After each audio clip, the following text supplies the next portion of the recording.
King Edward VII, gregarious, flirtatious, self-indulgent, and the eldest son of Queen Victoria.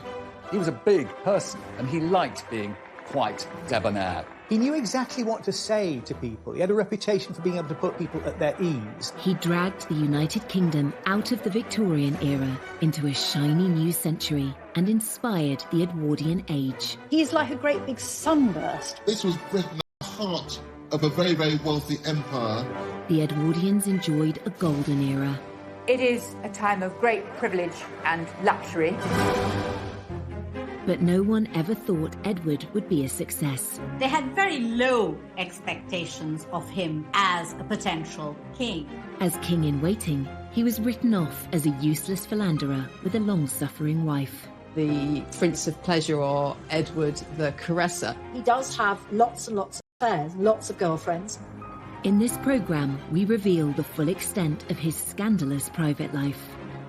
He's very happy to disavow Harriet in court, and that ultimately results in her being confined for the rest of her life in a lunatic asylum. How his beautiful wife, Queen Alexandra, stood by him. She was so tolerant of his misbehaviours, and maybe that also undermined her health. And ultimately, how this Playboy prince turned it all around to become one of Britain's most successful and popular monarchs who saved the royal family. The monarchy was really not fit for purpose. Edward did manage to pull it back quite quickly. He was truly the first people's king.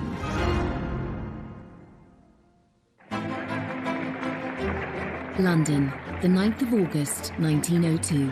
Coronation Day for the new King Edward VII. The ceremony marks the dawn of a new century and a new era of British royalty after 64 years of Queen Victoria. Edward's coronation was a huge affair. Much was expected of it, and really the eyes of the world were fixed upon London, anticipating this great event. He absolutely knew as king it needed to be one of those occasions with great ceremony and drama. And he made absolutely certain that he was the principal player in that story. King Edward was driven to Westminster Abbey, accompanied by his consort, Queen Alexandra, his wife of nearly 40 years. The ceremony wasn't filmed, but this fascinating footage reveals what it might have looked like. It was filmed more than a month beforehand in front of a charming painted backdrop of the Abbey. It was released on Coronation's spectacular triumph. It would pave the way for the Edwardian age, which would go on to last for more than a decade until the outbreak of the First World War. The Edwardians enjoyed the spoils of the British Empire in an era that would be known for its elegance in fashion and the arts, and its advances in design and technology. It was all a long way away from the gloomy formality of the Victorian age. It's ceasing to be the sort of horse-drawn, slow society. It's becoming the fast transit modern society with developments in transport, telecommunications, assembly lines are coming in. So this is becoming a recognisably modern society. And for the upper classes, I think you could probably say they never had it so good. The luxurious lifestyle of the Edwardian aristocracy is perfectly demonstrated in glossy romantic dramas like Downton Abbey. Low-paid domestic staff service the needs of their lords and ladies of the manor, a tradition that continued into the reign of King Edward's son, George V. Royal historian Alistair Bruce is an expert on the Edwardian era. In Downton Abbey, you see this sense of everyone having their place, be you the King Emperor at the top, or the person who scrubbed the streets or lit the gas lamps. Right from the start of his reign, King Edward was keen to transform the public face of the monarchy. That included upgrading Buckingham Palace and building Admiralty Arch, transforming the Mall into a world-class ceremonial route.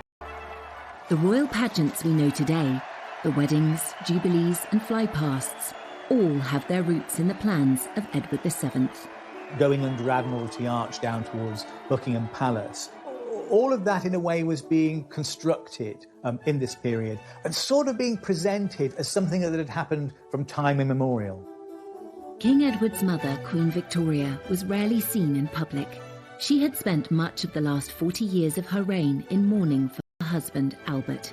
Now, Edward wanted to put on a show. And this era is at the beginnings of celebrity, and he's right at the heart of this very sort of glamorous world. He goes to the theatre, you know, the West End becomes this very glamorous thing. And Edward is sort of touching all these different bits because he's very much a man about town. He just never stopped eating, drinking and smoking cigars. And I think with his top hat at its jaunty angle, he represented the very embodiment of the age that took his name. Edward VII became a hugely popular monarch, but at the start of his reign, no one took him very seriously at all. He was thought to be a prince of pleasure, with little experience of state responsibilities. There were reservations among some that really this was an intellectual. He was a kind of good time boy. He could take people out. He would entertain them at banquets. He knew exactly what to say to people. There were all these sort of rumours that surrounded the new king, and Kipling, the writer, called him a corpulent voluptuary. He had a reputation as a playboy, as a womanizer. Henry James, the great American writer who lived in Britain, called him the arch-vulgarian. The womanizing king had had several high-profile relationships outside his marriage, pushing against the accepted boundaries of the time. And one of these relationships would end in a very public and scandalous trial that had the nation gripped.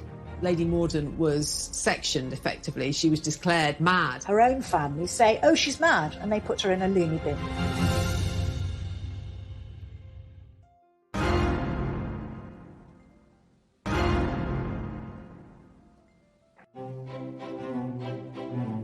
Before he became king, Edward VII had a reputation as a carefree prince of pleasure with dozens of mistresses. Known to his family and friends as Bertie, his first encounters with women took place when he was just 19, at a time when Queen Victoria and Prince Albert kept the life of their son and heir under strict control. Throughout time, human beings will find their sexual expression, and that was no different for aristocrats and even princes of the royal blood. And yet, for Bertie, it was difficult because he had parents who established such strong moral codes into which he was actually a prisoner. His mother, Queen Victoria, despaired of Bertie's potential as heir to the throne. He was, to her, really a massive letdown, certainly compared to his father, Albert. And Edward really turned his attention away from the schoolroom and instead lived a life of pleasure.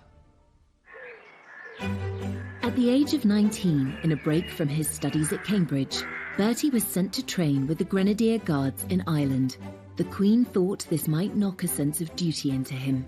Bertie, in the eyes of his family, makes his first really big mistake in 1861. He's living at an army camp in the Curragh in Ireland. A kind of sexual prank takes place in that some of his fellow officers invite this woman, Nellie Clifton, a woman of easy virtue, and he goes in and he finds her in his camp bed, and he's very keen on this.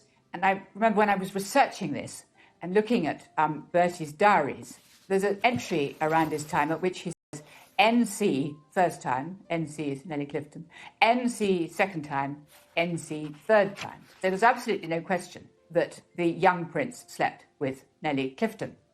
But this was something that was complete.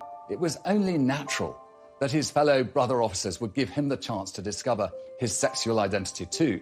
And what human being of that generation, given that huge opportunity in relation to the prison he'd lived in, would turn it down?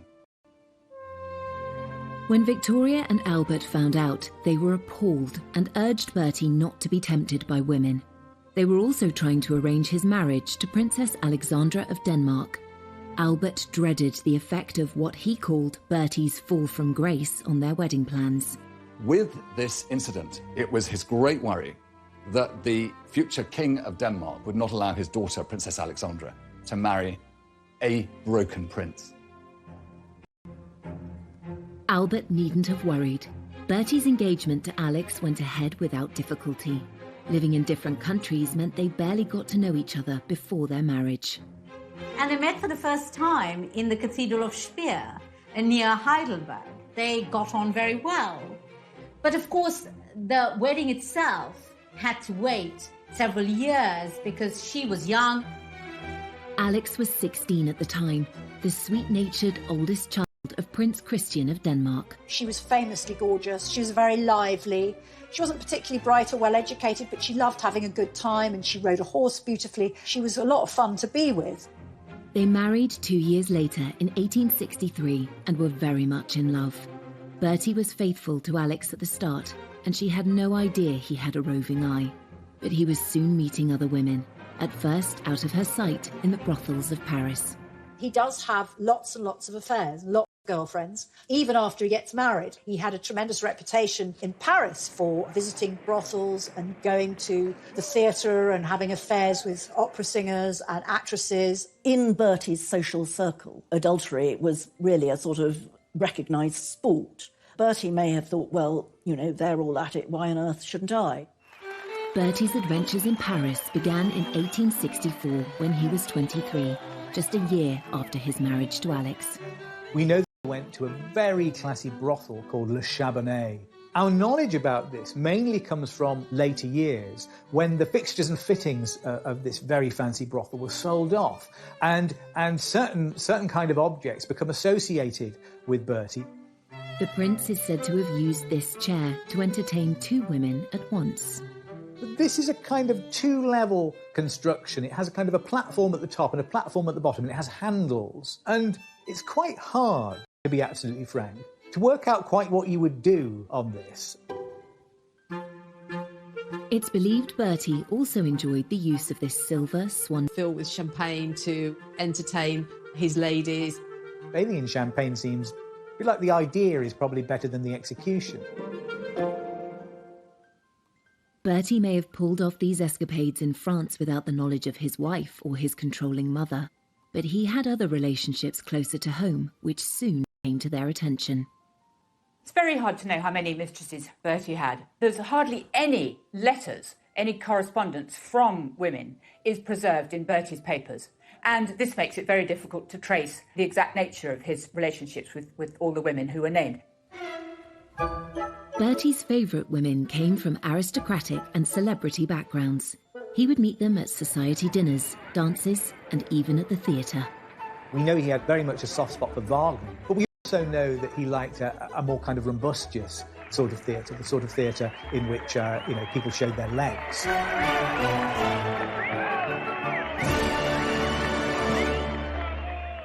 A mistress, the word today, implies a slightly seedy relationship, perhaps, and probably an adulterous relationship. For Edward VII, I think he thought these relationships were sort of what he deserved to have as prince.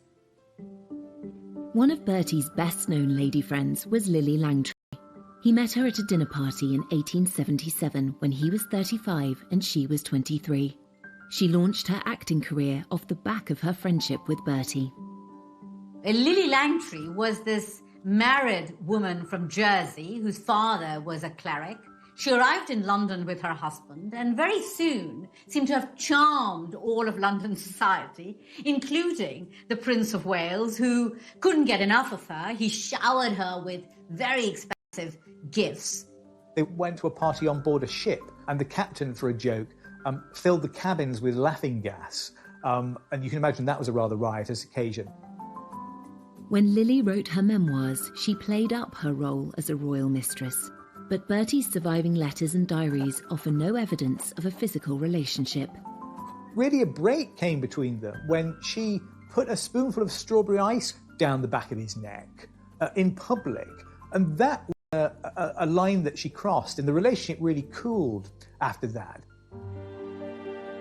Lily had affairs with other young aristocrats and gave birth to a baby daughter outside her marriage. Bertie was quick to distance himself from Lily, but his intimate relationships with other women showed no signs of slowing down. His 30-year friendship with Lady Jennifer Churchill, the mother of Winston Churchill, started because Bertie was friends with her husband, Lord Randolph. One of the few relationships that's quite well documented, his letters to her survive because she'd come to luncheon. Very often there's a lot of sort of endearments, but it doesn't mean that this was a sexual relationship. In her lifetime, Jenny Churchill was rumoured to have slept with 200 men, but there is no hard evidence that Bertie was one of them. Winston Churchill is said to have asked her whether she thought she might be in with the chance of becoming the first lady of the bedchamber. The once close friendship between Bertie Lord Randolph Churchill suffered. One of the tensions in the relationship between Lord Randolph Churchill and Bertie was, of course, the fact that Bertie had this long-standing flirtatious relationship with Lord Randolph's wife. When Lord Randolph died of syphilis in 1895, Jenny sought advice in arranging his funeral.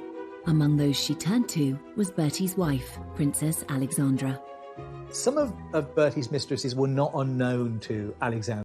They were from their mutual social circle. So Jenny Churchill did consult with Alexandra.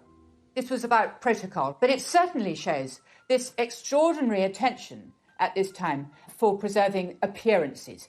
The minute there was, say, a court case because of a divorce, that led to, serious shutdown. But if it was sort of people were discreet, they could behave in quite an immoral way. One of Bertie's female friendships did lead to a divorce case and a serious scandal. It had begun in 1867 when he started calling on Lady Harriet Mordaunt. Her sisters were friends of Bertie's. Harriet Mordaunt was a young woman who was married off to Sir Charles Mordaunt, a rich aristocrat. Harriet was 20 and 12 years younger than her husband. When he went abroad on a fishing holiday, Bertie visited her in the country and watched her riding her 2 new white ponies. But Sir Charles came home early and found them together. Historian Anne Somerset is one of Harriet's descendants. He flew into a terrible rage, and the Prince of Wales made himself scarce. Sir Charles had the ponies dragged before Harriet, and the ponies were shot before her eyes. Worse was to come 8 months later, when Harriet gave birth to her daughter Violet. The premature baby made Harriet panic. The child sort of developed something slightly wrong with her eyes, and Harriet leaps to the conclusion that she's infected her with venereal disease. So she calls Sir Charles to her and she tells him that the child isn't his, that she's misbehaved with a number of men, including the Prince of Wales. Once again, Sir Charles flew into a rage. He ransacked Harriet's desk and found letters from several men, including Bertie. Bertie as witness, but in the end, rather than go to trial, Lady Mordaunt was sectioned effectively. She was declared mad. Her family, her own family, say, oh, she's mad, and they put her in a loony bin, rather than allow her to appear in court. Despite his wife's absence, Sir Charles pressed on with the trial. It led to lurid headlines in papers such as the Illustrated Police News, with Bertie tagged as the royal visitor. The Prince of Wales was the star witness, but spent little more than 5 minutes in the witness box. He was questioned in a very cursory way in that court. He wasn't asked anything very detailed. He was simply asked in a way to deny the affair. He's very happy to disavow Harriet in court under oath. And, that ultimately results in her being confined for the rest of her life in a lunatic asylum. No one claimed Bertie was the father of Harriet's child, but there have been suggestions of a conspiracy to silence her, something which suited several people. Her own family said she was mentally incapable and royal doctors agreed, so she never got to defend herself. There's a suggestion that, Bertie was sort of colluding with Harriet's father, Sir Thomas Moncrief, to ensure that she was declared insane. And certainly they all seem to have been prepared to sacrifice her, providing that the so-called honour of the family and indeed the status of the royal family was protected. Bertie assured his wife Alex and mother Queen Victoria that he had done nothing wrong, and they believed him, while Lady Harriet was locked away for nearly 40 years until her death in 1906. In these sort of days of the Me Too movement, many people would feel more severe about him. I think, in all fairness, one should pay credit to his better qualities, his achievements as king, and how he actually sort of managed to be a very popular monarch. 30 years after the Mordaunt scandal, Bertie was crowned king. His relationships were so well known in society by then that they were amusing rather than scandalous. He insisted that a group of his former mistresses should be invited to the coronation. Accompanying Edward at his coronation was, of course, his queen. Alexandra of Denmark, but also a group of women, the king's mistresses, who were together in a pew that was dubbed the king's loose box. And so mistresses of long-standing, Jenny Churchill, Winston Churchill's mother indeed, and Alice Keppel. So long-standing mistresses of Edward were there at the heart of this establishment occasion. One wonders slightly what the atmosphere was like within it. Been a playboy all his life, a trend that would continue into his reign. And the excesses extended to other areas of his lifestyle too. His drinking, eating and smoking was infamous, and soon it would bring him to the brink of death. Let's not forget that this 48-inch chest, 48-inch waist, there is a kind of foul burst that comes from it that says there's been an abscess in his flesh.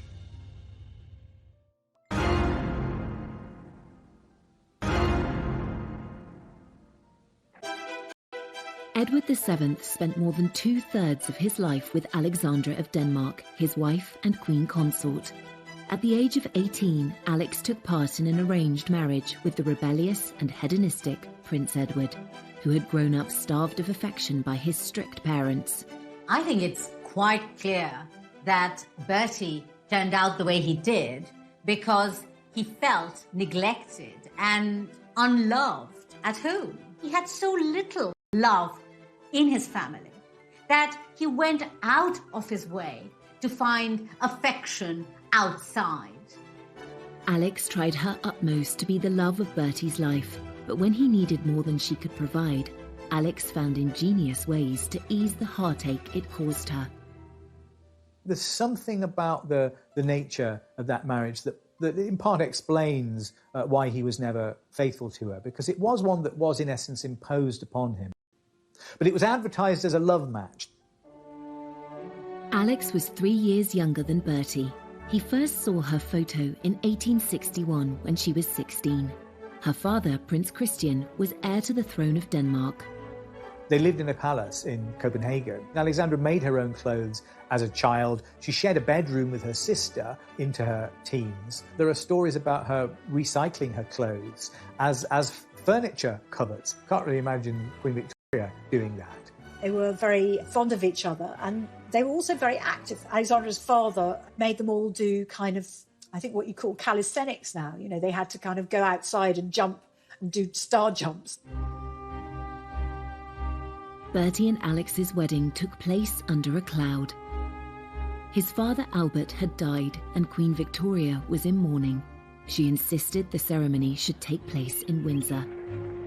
Queen Victoria thoroughly approved of Princess Alexandra, and indeed, to a certain extent, had sort of hustled Bertie into proposing to her. But she didn't want it to be forgotten that she was this grieving widow still in the throes of terrible unhappiness at having lost Albert. The newspapers were very critical of Victoria's decision. In an obscure Berkshire village, which only had an old castle and very poor sanitary arrangements.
St. George's Chapel was chosen as a private venue convenient for the Queen, so she would not have to leave the castle or meet the public.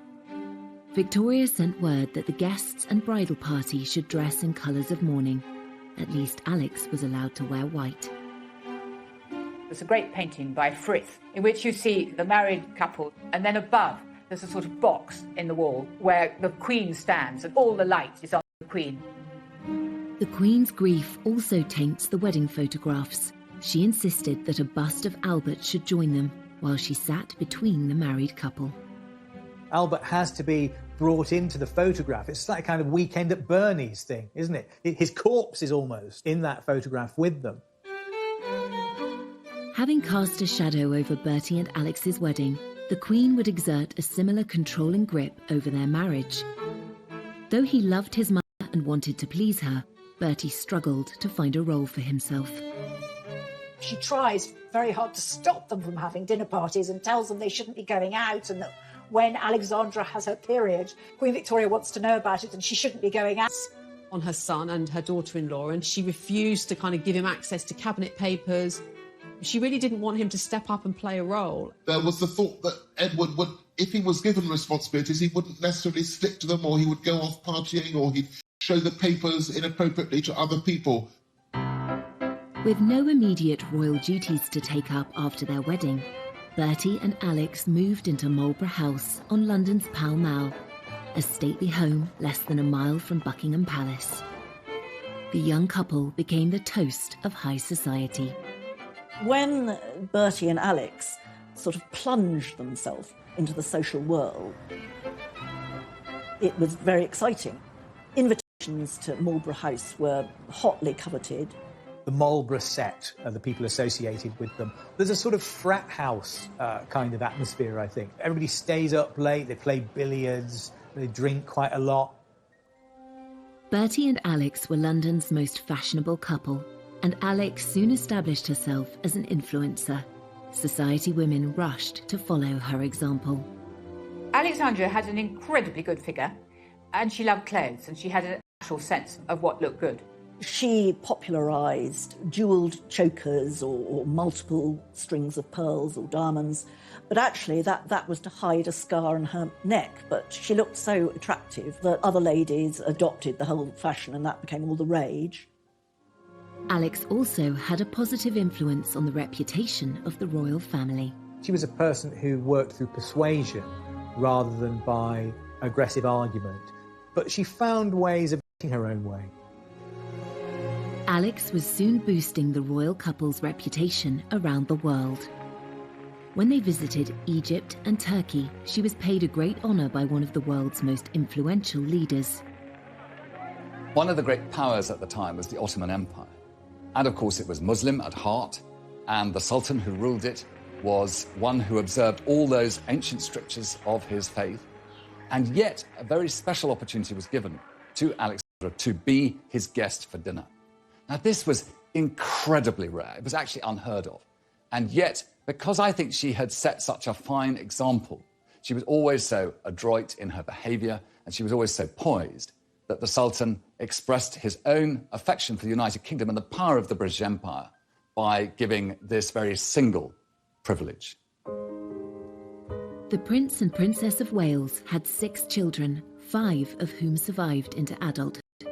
The Queen was determined to watch them all being born, but the last thing Alex wanted was her controlling mother-in-law to show up. This may be nothing more than kind of rude, to kind of wrong foot Victoria, so she wasn't there waiting outside the door to impose herself as each new baby arrived. Alexandra had 3 children in the first 4 years of her marriage.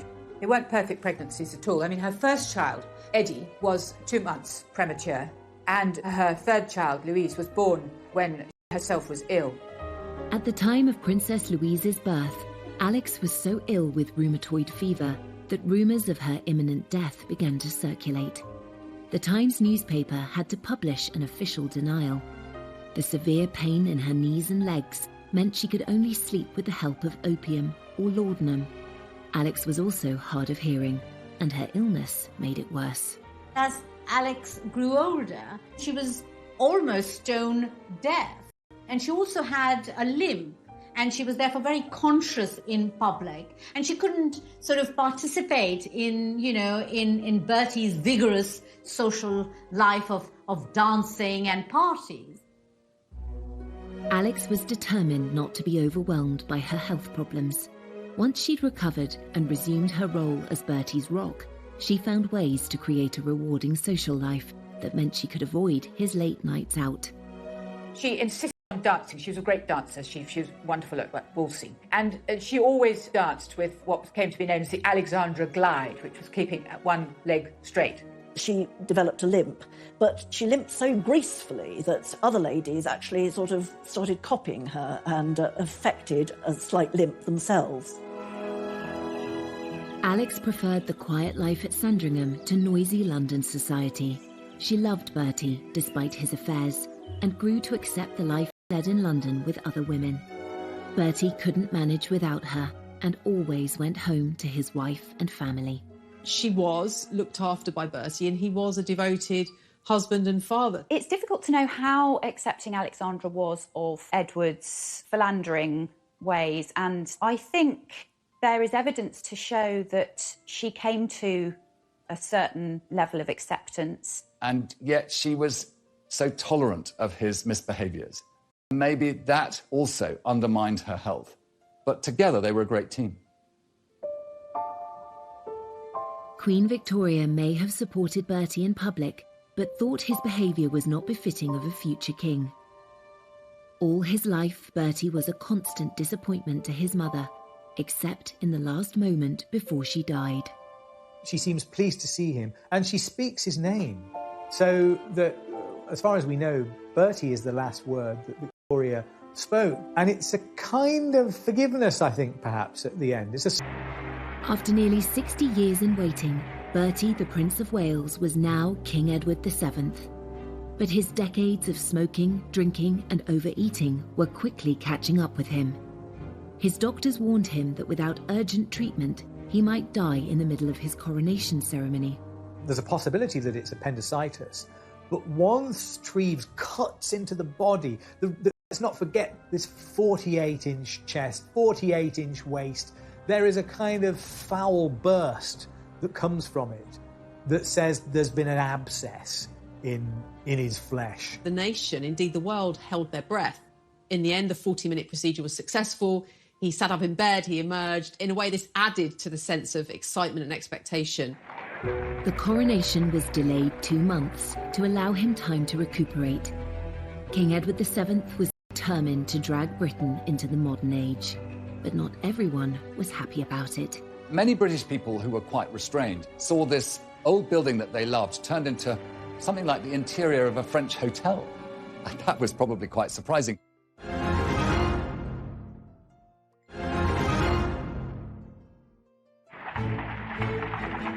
When Edward finally became king, he was determined to modernise the monarchy. The start of his reign heralded a new era of hope, optimism and creativity. He began by insisting the family should leave their beloved home at Marlborough House and move into the main royal residence of Buckingham Palace, which had been largely left empty by his reclusive mother. Alexandra was totally against the idea, but Edward said it was essential to make the monarchy more visible. She was desperate. She didn't want to leave at all. And she put up all sorts of reasons why it was impossible for her to uproot herself. And only very reluctantly does she agree to go.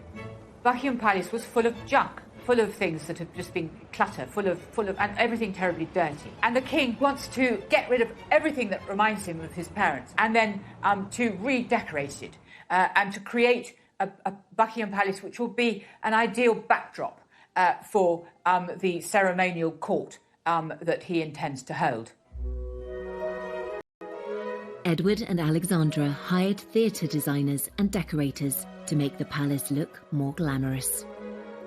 Some people said that his decoration of Buckingham Palace looked a bit like the Ritz Hotel. It was all red carpets and gold leaf. But all the same, it did give the sort of theatrical appearance that he wanted to give to his monarchy. Many British people who were quite restrained saw this old building that they loved turned into something like the interior of a French hotel. And that was this new era. And King Edward VII used Buckingham Palace and all these new ideas to be at the forefront of a new empire and a new way.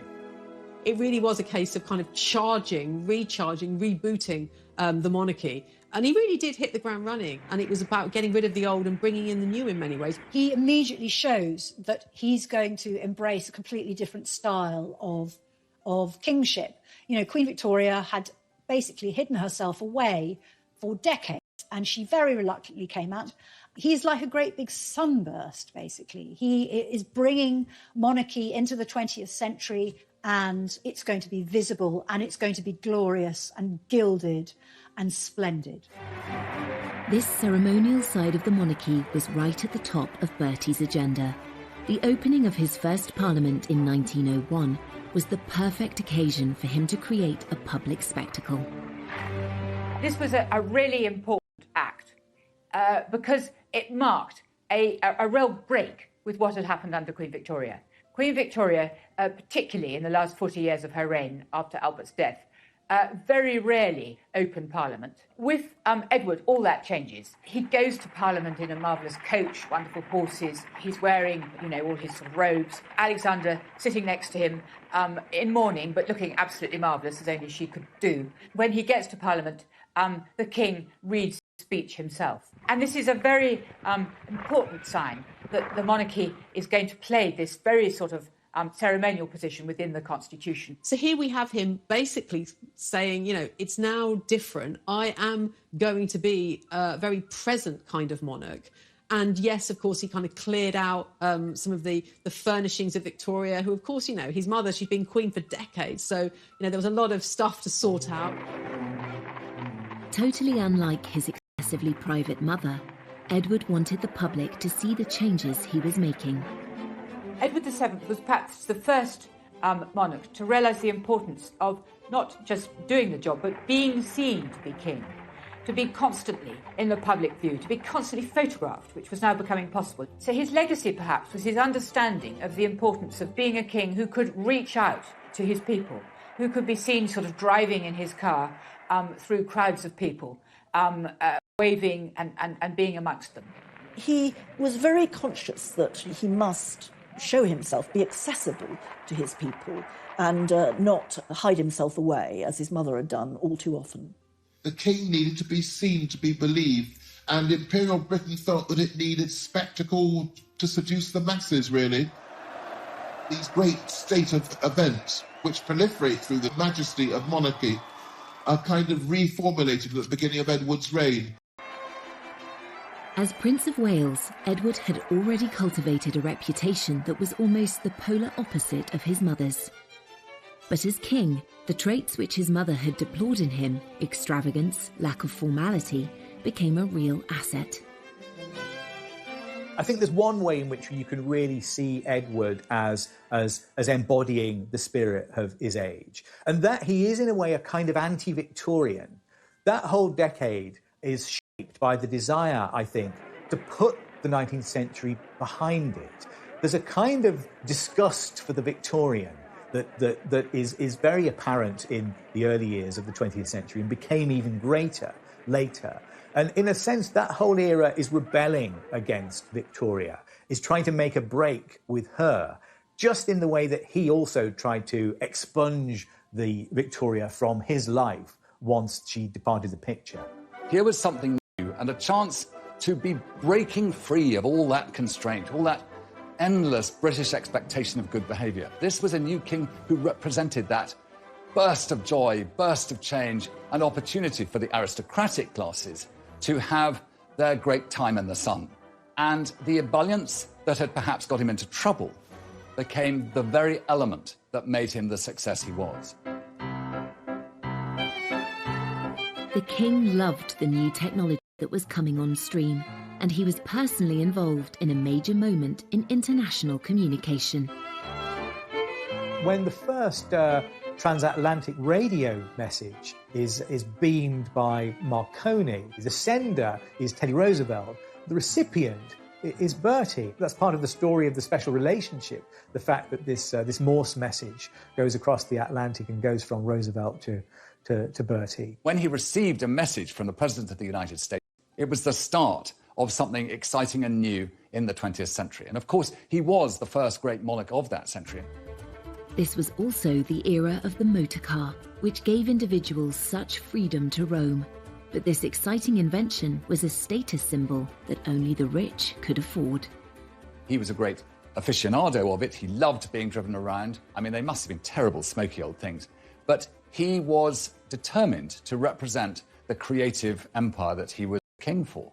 And after all, Britain had brought the world the Industrial Revolution, and its success as a trading nation depended upon its capacity to stay at the forefront of all ingenuity and technology, and he recognised his role in that. In this era of exciting technological advancement, the Edwardians also adopted radical new look, and Edward himself was regarded worldwide as an arbiter of men's fashion. When Edward VII became king, it was a time when gentlemen of his station would change no less than 7 times a day. And so dress and clothing was very much a part of the apparel of kingship. And there was a lot to cover. He was a big person, and he liked being quite debonair, quite ebullient in the way he chose to dress. He also set another trend which still holds today.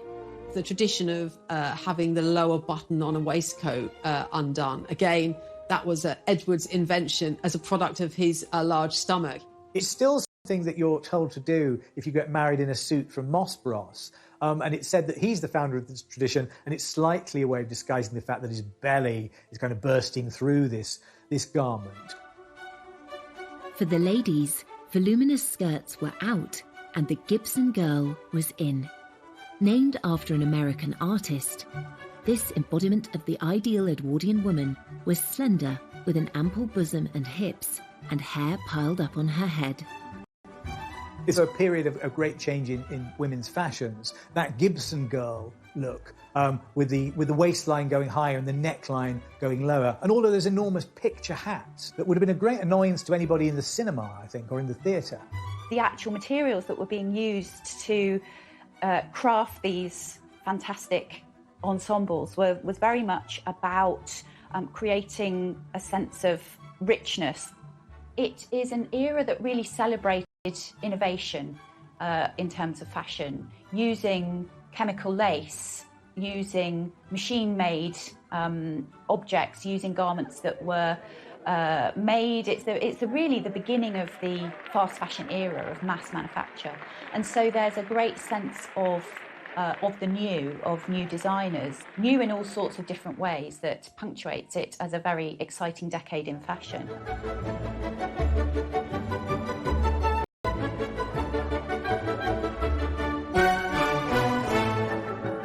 Under the fun-loving king, the leisure and pleasure industries boomed. The Apollo Theatre and the London Hippodrome opened. And another famous landmark, the Ritz Hotel on Piccadilly, which quickly became the ultimate high society destination. The king was a big fan and loyal client of hotelier Cesar Ritz. As these elegant vintage photographs demonstrate, the glitzy new hotel's groundbreaking features included ensuite bathrooms, double glazing, walk-in wardrobes and beds made of brass rather than wood, the definition of luxury. There's also an interesting architectural term here that we can call the Edwardian Baroque. You know, you've got buildings that are on the inside are extremely modern, like the Ritz Hotel, which has a kind of skyscraper structure. It's steel inside there. But the outside of it, you'd think it was, it was something that had dropped down from the Palace of Versailles. It's very ornate, it's gold leaf. When you're walking inside it, it's like a kind of Versailles Hall of Mirrors effect. Everyone hankered for a taste of the high society glamour of Edward's lifestyle. Even if the Ritz was a little beyond their means, they too could enjoy the sophistication of taking afternoon tea at one of the many corner houses, maisons, that sprang up across the country, especially those belonging to the Lyons Corner House chain. Life might have been fine and dandy in Edward's Britain for those who could afford it, but there was a less golden side to the golden era. A huge divide between the haves and have-nots. It's probably too easy to sort of forget about the fact that all sorts of people were actually living in considerable hardship. And in fact, there were very bad class tensions which were intensifying during the reign. Many thousands of men and women were in service at this time. It was a huge employer, but there's no doubt that the hours were long. It was incredibly difficult work. Often the treatment could be very poor. And so life in service really highlighted that distinction between the super rich and those people who were actually providing them with service in the country house setting. The Edwardian era is it's a kind of golden age before the horrors of the First World War. It is a time of great privilege and luxury. But on the other hand, where the Edwardian era gets its sort of tension from is that it's also a period of extreme inequality in income, a period of acute poverty, and a period when you see the beginning of important welfare reforms. Though life in Edwardian times changed dramatically, some things stayed the same. Edward was still seeking companionship from women who were not his wife, and one of them has a direct link to Prince Charles.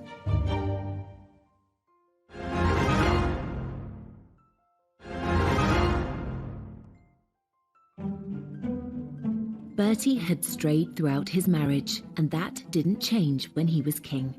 And one woman had the dubious honour of becoming known as his last mistress. Alice Keppel was famous before she started her affair with Edward, because she was, dinner parties were a hot ticket because lots of politicians and, famous aristocrats would be there. People are made to understand that if they want to have the king to dinner, or if they want to have him to stay, Mrs. Keppel must come too.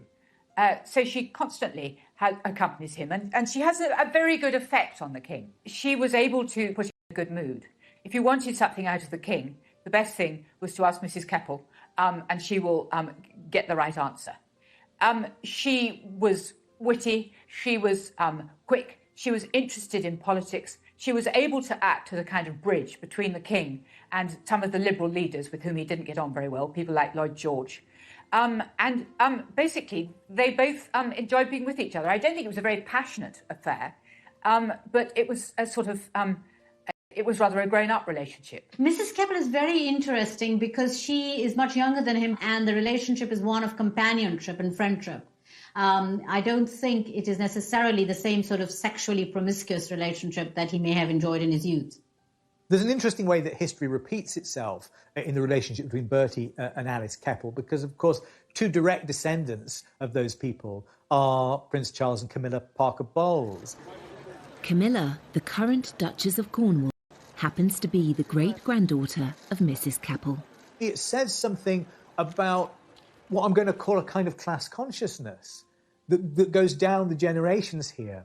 These are people who are all from the same part of society. They all had relationships with each other. Those lines of descent follow, and all their great-great-grandchildren still all know each other. So I think it says something about a kind of continuity of social life, and possibly a continuity of mores from the beginning of the 20th century to the end of it.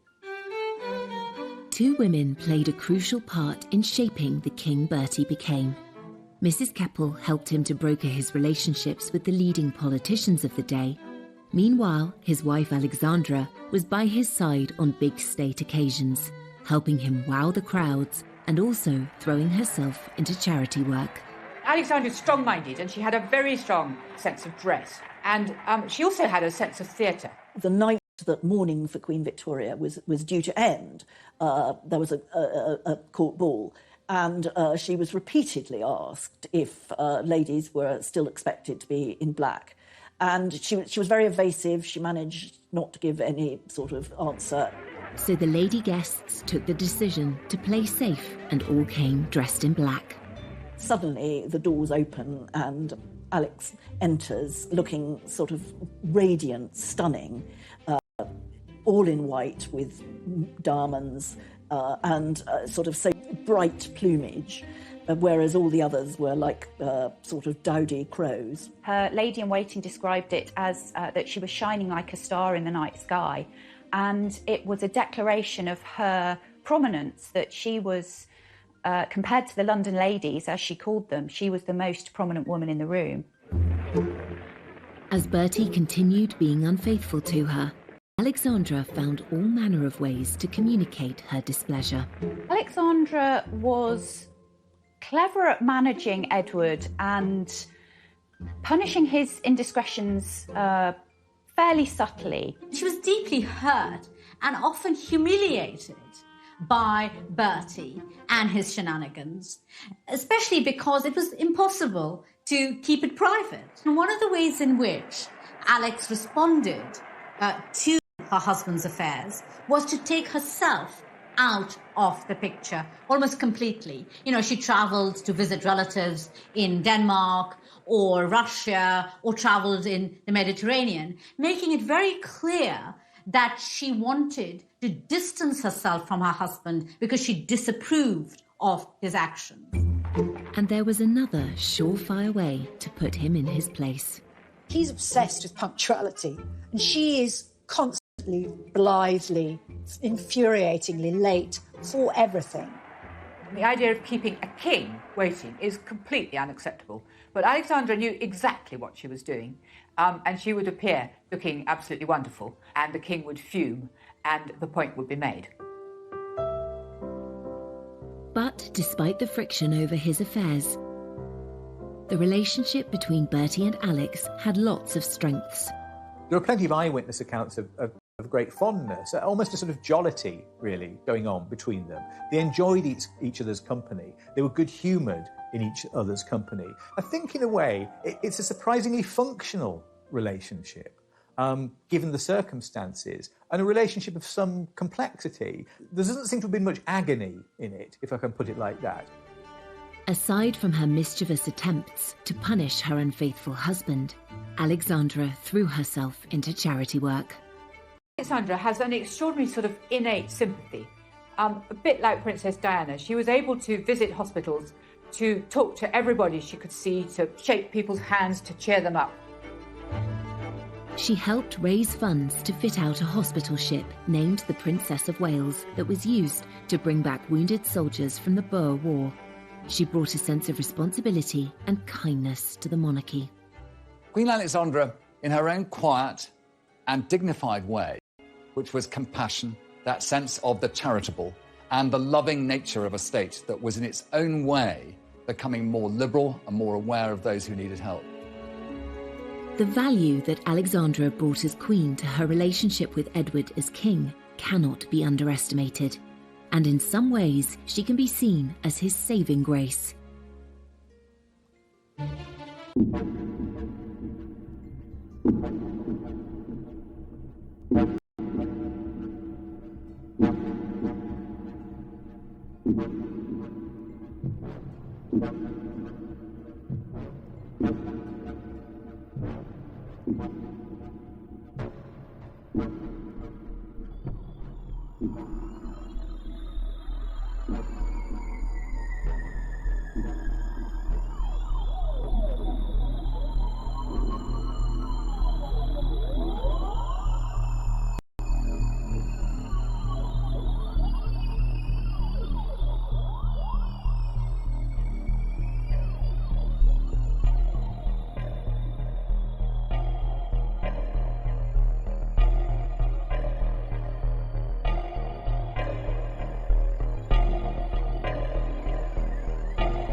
But Edward's excessive eating, drinking, and smoking were finally catching up with him. Every larder had been opened to him, every drinks cabinet, and a lifetime of that indulgence was bound to take its course. And his health did decline. And everyone could see it. Queen Alexandra watches this with great sadness. He had achieved so much since he came to the throne, but his reign was about to come to an abrupt end.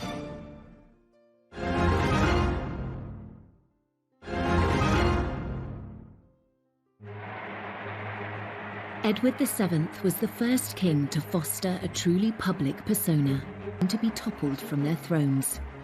After so many years where the Queen just hadn't been visible, and there really was a sort of rising tide of republicanism, it seemed that, you know, the monarchy was really not fit for purpose, it was out of touch, it had lost its way in many ways. So it was quite remarkable, really, that Edward did manage to pull it back, and pull it back quite quickly. Actually, he won heart, and he did prove himself to be a king fit for the times. And though Edward's reputation as a fun-loving playboy never left him, his many triumphs far outweigh this.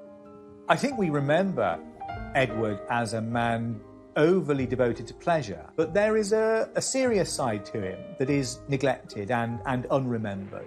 He's one of the brokers of the Entente Cordiale, for instance, that made relations between France and Britain a lot more friendly than they'd been in the past. So if we're going to kind of refocus him slightly, let's think less about the cigars and the horses, and maybe more about this side of him, about his kind of political nous.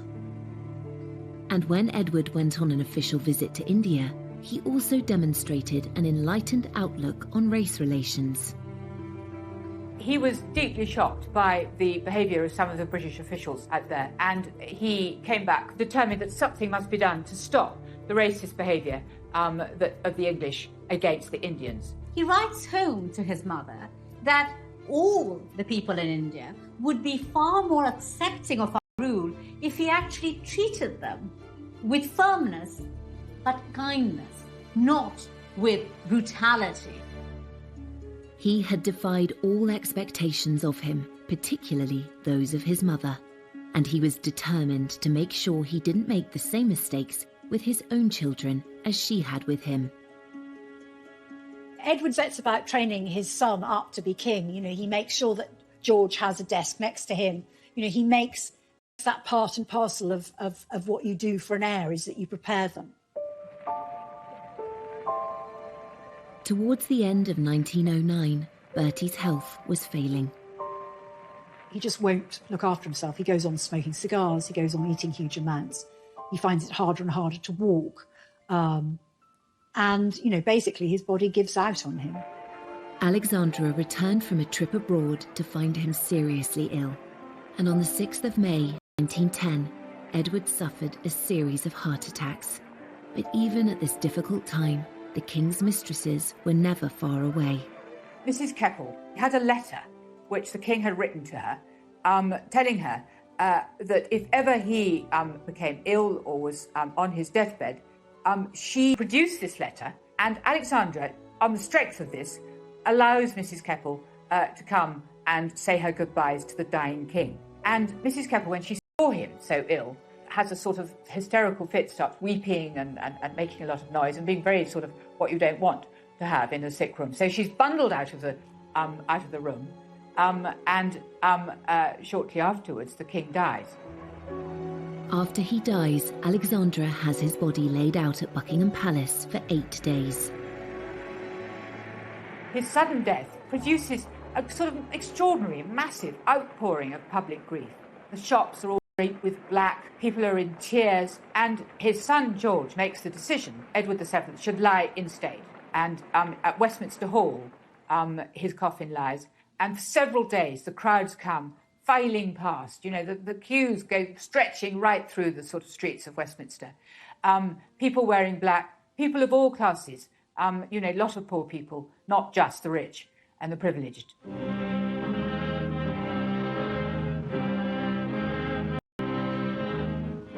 Predictions he would be a terrible king had been proved totally wrong. His funeral was held 11 days after his death, and it too drew huge crowds. The funeral of Edward VII is, in a way, it's the biggest production number of his career. It's the climax of it all. He has been the person pushing for this kind of monarchy, this highly ritualized, spectacular version of monarchy, where all its processes are attended by a sense of choreography, a sense of style too, and a sense of the people being involved as spectators and participants. When the crowds cheered him when his cortege passed down the streets of London, they were there out of love. Love for a king that in a very short period of time had managed to establish a relationship with the people that was unprecedented. He was truly the first people's king. I think he represented the grandfather everybody wanted. And this is what royalty does. It sort of embodies that generational reality that every human being lives. And he was very much a part of a dying age.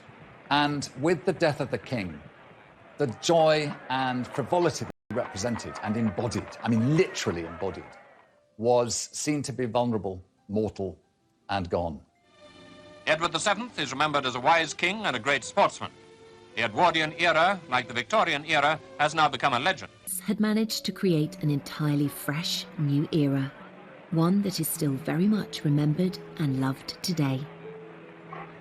A lot of people felt a great sense of regret that the reign of Edward VII was cut short. And some people suggested that, if he'd lived, possibly the golden era could have continued and possibly the First World War could have been avoided. One legacy of his reign was the fact that the monarchy in Britain survived as it did throughout the 20th century, particularly the First World War, when so many other kings fell from their thrones. Edward VII did succeed in reforming and modernising the monarchy, and perhaps more than that, making the monarchy as central to people's sense of being British. He showed how he could play a difficult situation in lots of ways with, the rising tide of political and social reform and the pressures in Europe. He actually played those to his strength and was seen to be a measured, peacemaking, constitutional monarch, actually exactly what was needed at the time. After less than 10 years on the throne, Edward VII created an impressive legacy. And what of the era that was named after him? When people look back at that time, there is, at one level, a great deal of nostalgia for a lost age of long, lazy afternoons punting on the rivers and evenings spent in, going to the theatres or the music halls in London.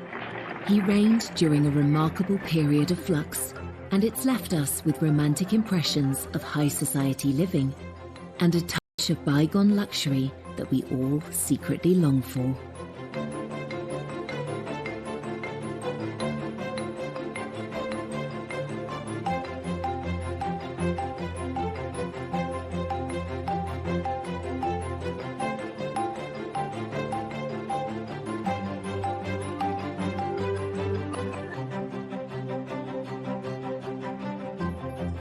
Outbreak of the First World War. The Edwardians enjoyed the spoils of the British Empire in an era that would be known for its elegance in fashion and the arts, and its advances in design and technology. It was all a long way away from the gloomy formality of the Victorian age. It's ceasing to be the sort of horse-drawn, slow society. It's becoming the fast transit modern society with developments in transport, telecommunications, assembly lines are coming in. So this is becoming a recognisably modern society. And for the upper classes, I think you could probably say they never had it so good. The luxurious lifestyle of the Edwardian aristocracy is perfectly demonstrated in glossy romantic dramas like Downton Abbey. Low-paid domestic staff service the needs of their lords and ladies of the manor, a tradition that continued into the reign of King Edward's son, George V. Royal historian Alistair Bruce is an